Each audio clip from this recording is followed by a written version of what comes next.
manœuvres déstabilisatrices, protégeant ainsi leur cité et la nation des deuils aussi douloureux qu'inutiles occasionnés par la mort de victimes innocentes. Dans leur sagesse et leur patriotisme, elles ont ainsi concouru au maintien de la paix et de l'ordre public. Fermons nos cœurs à l'envie, à la haine et à la dissension qui mettent en danger la patiente réalisation de longues années d'efforts et de sacrifices. Je sais que les revenus per capita sont modestes. Je sais aussi que la répartition de la richesse est inégale et parfois même choquante. Je vous propose solennellement aujourd'hui un nouveau projet de société dans lequel sera investi sous un contrôle strict et rigoureux dont vous serez vous-même juge et bénéficiaire, toutes les possibilités et toutes les ressources de notre économie. Ce projet, qui a été élaboré par nos techniciens les plus qualifiés, est déjà prêt et vous sera incessamment présenté. J'en appelle à vous, jeunesse, qui portez l'avenir sur vos épaules. J'en appelle à vous, masse rurale et urbaine, à garder votre calme et à ne pas vous laisser entraîner de façon irraisonnée à des actes de violence et dans des entreprises contraires à la paix si chèrement acquise.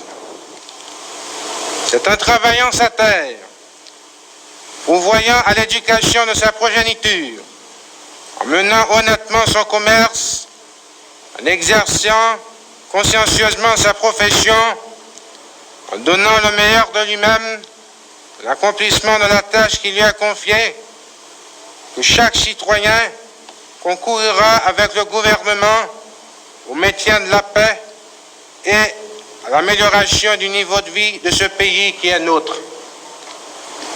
Le moment est venu, et je le déclare hautement pour nos classes favorisées, nos élites économiques, de faire montre de lucidité, de prendre une claire vision de leurs intérêts fondamentaux et d'assurer pleinement leur rôle en contribuant à créer des emplois susceptibles de répondre aux besoins et aux nécessités des plus défavorisés.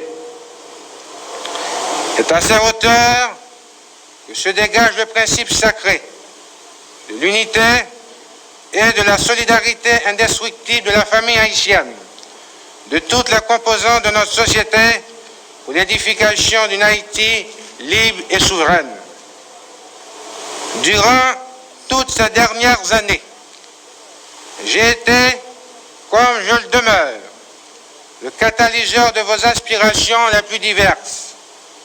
Sous mon leadership avisé et dynamique, j'ai réuni les secteurs venus de tous les horizons et j'ai engagé la nation dans la voie irréversible de la modernisation et du progrès.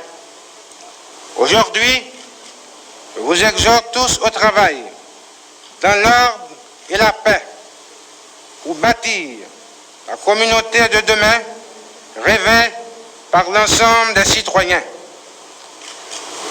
Président à vie de la République, j'ai su protéger avec bonheur les fondements et les bases de notre nation, trop longtemps meurtris par les affrontements sans grandeur, qui ont ensanglanté notre territoire, diminué notre crédibilité à l'étranger et affaibli notre capacité de résoudre nos problèmes sociaux et économiques.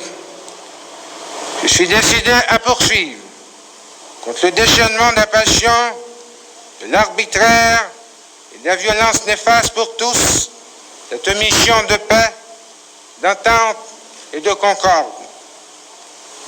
À ce moment crucial de la vie nationale, je réaffirme de façon précise ma ferme volonté de préserver nos institutions et la paix publique, de poursuivre dans le dialogue et la concertation la politique de démocratisation et de libéralisation, tout en veillant au respect des droits humains et l'approfondissement de la justice sociale.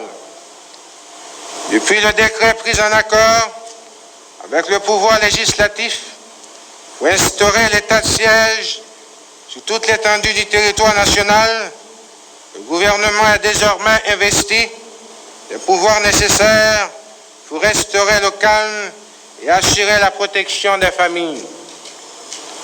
Les forces de l'ordre ont reçu les consignes pour assurer dans le respect strict de la Constitution, de la légalité, de la sécurité des vies et des biens sur toute l'étendue du territoire national pour que tous ensemble, sans distinction aucune, nous puissions travailler au bonheur et à la grandeur de notre cher Haïti.